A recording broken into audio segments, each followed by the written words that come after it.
Bom, pessoal, o módulo é o módulo 31 da frente 3, porém eu peço, como a gente já havia combinado anteriormente, que vocês voltem lá na página 108 do material de vocês para a gente acompanhar o item 4, da explicação relativa ao módulo 30.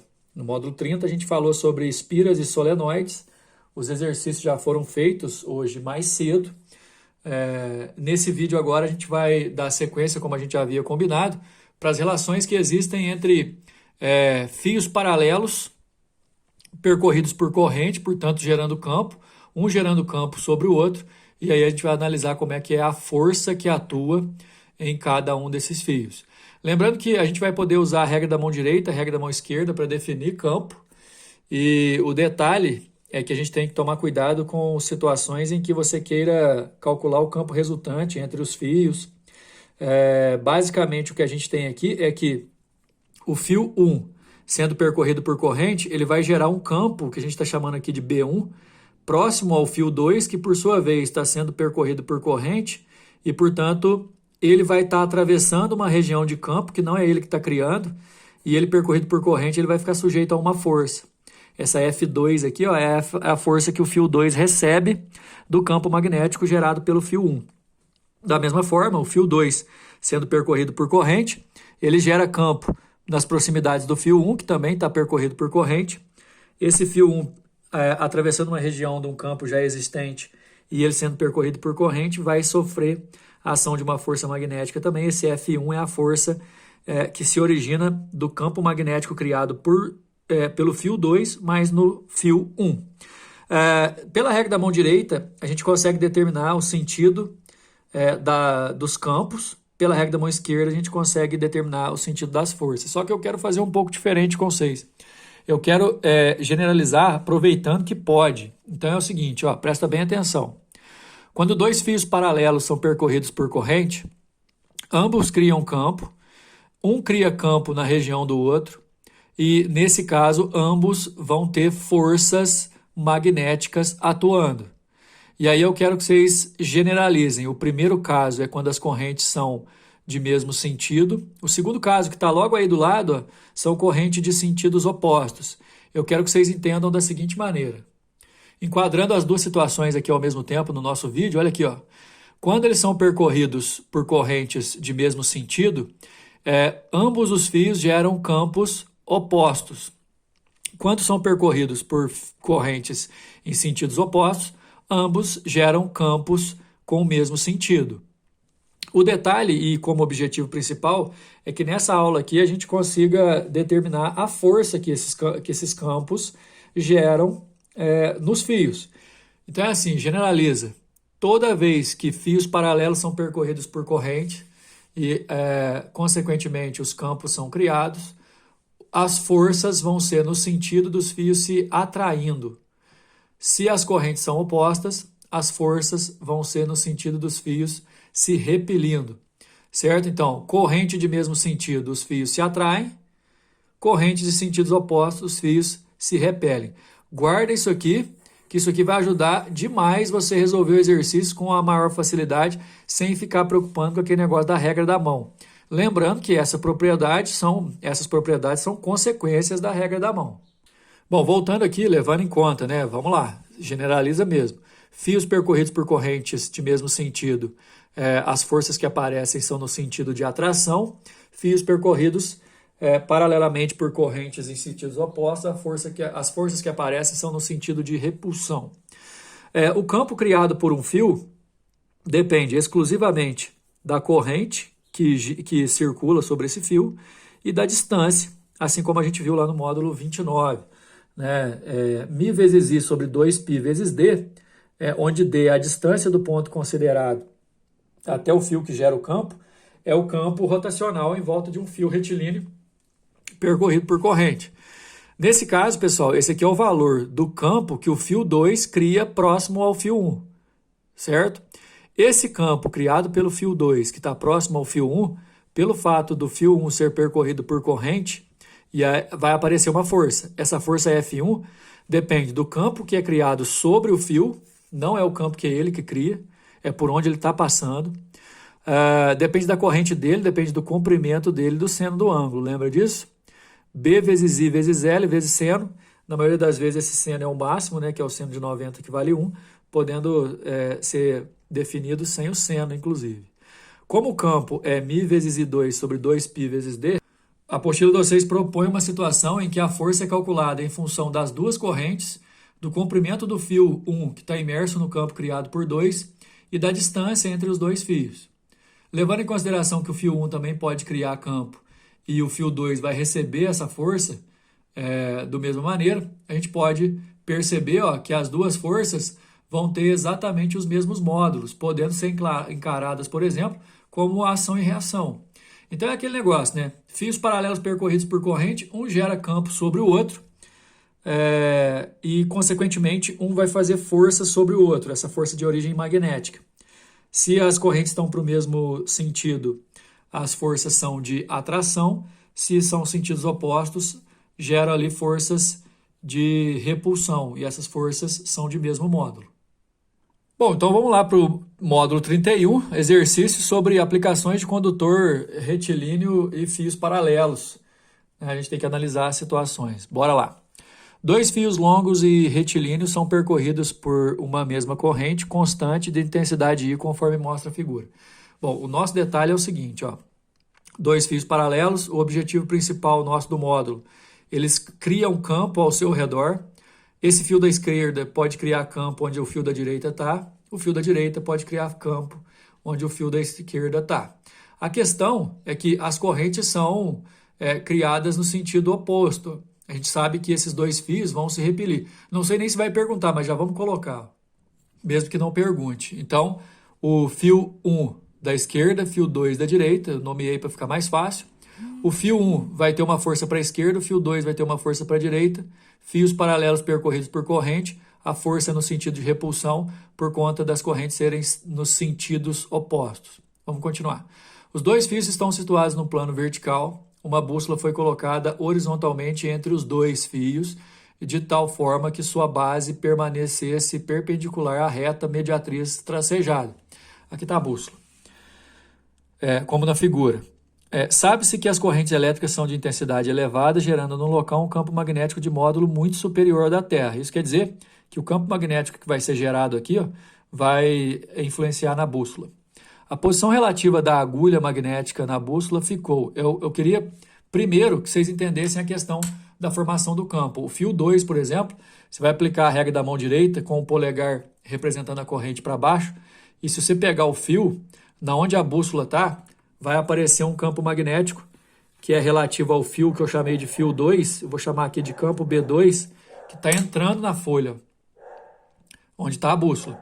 Onde o fio 1 vai gerar campo também, só que o fio 1 é corrente para cima. Se você colocar o polegar para cima e imaginar pegando, também vai ser campo magnético entrando relativo ao fio 1 na folha. Os dois campos têm mesmo sentido. No caso, a gente já tinha visto isso, né? Eles vão gerar campos de sentidos iguais quando as correntes são sentidos opostos e as forças vão ser de repulsão. Se as correntes fossem de mesmo sentido, entre os fios, os campos teriam sentidos opostos, com a possibilidade da força ser de atração entre eles. Então, aqui, por exemplo, não tem como os campos se anularem. Bom, e outra coisa, aqui o desenho da resolução, a gente já tinha feito, né? Fio 1, fio 2, a força de repulsão, porque as correntes são opostas, os dois campos estão entrando, então eles não vão se anular, pelo contrário, eles vão se somar. E outra coisa, ficou claro no enunciado que essa linha pontilhada fica equidistante, porque é mediatriz do segmento que une os dois fios. Então, a distância de B1 até o fio 1 e até o fio 2, distância de B2 até o fio 1 e fio 2 são as mesmas. Conclusão, o campo criado pelo fio 1 e pelo fio 2, onde a bússola está, eles são iguais, idênticos em tudo, até sentido.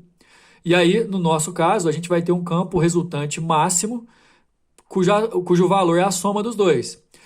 Desse modo, a conclusão é que o campo resultante tem o seu sentido entrando no plano da folha, somando os dois. E a conclusão é o seguinte: a agulha vai permanecer na direção horizontal e apontando no sentido do interior para o papel, penetrando neste. Ou seja, Lembra que a bússola, o norte dela, acompanha as linhas de indução do campo. Como as linhas de indução estão entrando, a bússola vai ficar como se fosse a agulha da bússola fosse o lápis, olha só, na direção horizontal, porque os fios, na verdade, estão na vertical, de acordo com o enunciado, e apontando para dentro do papel.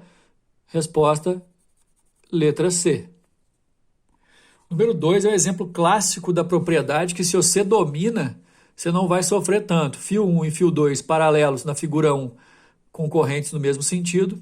Fio 3 e fio 4, figura 2, concorrentes paralelas, só que em sentidos opostos. Aqui, entre eles, existe a possibilidade do campo magnético se anular. Aqui, entre esses dois aqui, o 3 e o 4, não existe a possibilidade do campo magnético anular entre eles. Nesse caso aqui, a força de atração entre os fios. Nesse caso aqui, a força de repulsão.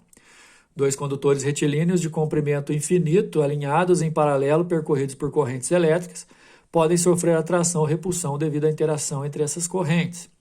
Analisando-se um trecho de uma rede elétrica de corrente contínua, constituída por apenas dois fios paralelos percorridos por corrente de mesma intensidade, podemos constatar que, você vai ler todas as opções, então justamente no sentido de que, será que eles vão se atrair, vão se repelir? Aí a gente pode analisar a resposta direto na resposta, né? A questão é que sempre que a corrente ou as correntes forem no mesmo sentido, os campos gerados são opostos e vai haver atração. Se a corrente for em sentido oposto, os campos são coincidentes em sentido e vai ser de repulsão. A resposta é letra C, ó, os fios se atraem se as correntes elétricas tiverem o mesmo sentido. É a nossa resposta. Também seria correto dizer que eles se repelem se as correntes tiverem sentidos opostos. Número 3. Dois fios condutores retos, muito compridos, paralelos e muito próximos entre si são percorridos por correntes elétricas constantes de sentidos opostos, intensidade 2, 6 em ampere, conforme o esquema da figura. Eu não sei, vamos fazer o seguinte, pessoal, até para ajudar demais, ajuda demais você já ir concluindo. Fio 1 e fio 2, correntes opostas, você pode já ir completando aí, ó. Força no fio 1 e força no fio 2 são opostas também, são de repulsão. Então lembra, se os fios paralelos são percorridos por correntes de mesmo sentido, eles se atraem, correntes opostas, eles vão se repelir.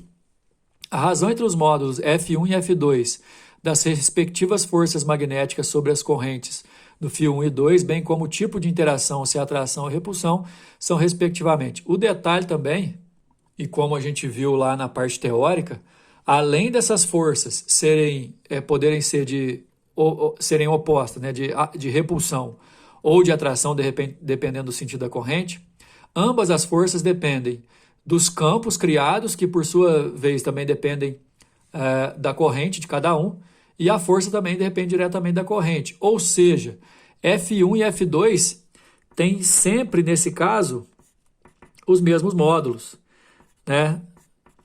Elas vão ter sempre sentidos opostos, mas podem ser sentidos opostos de repulsão ou sentidos opostos de atração.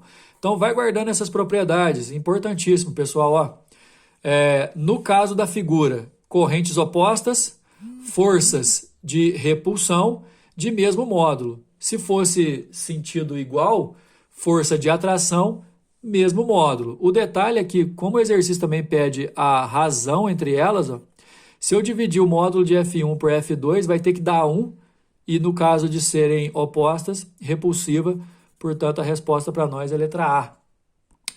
Número 4. Numa bobina chata, o campo magnético é gerado pela superposição dos campos parciais de cada uma das espiras, pois estas ficam coladas umas nas outras. A diferença da bobina chata para um solenoide é que a bobina chata, por exemplo, não tem comprimento, o solenoide tem.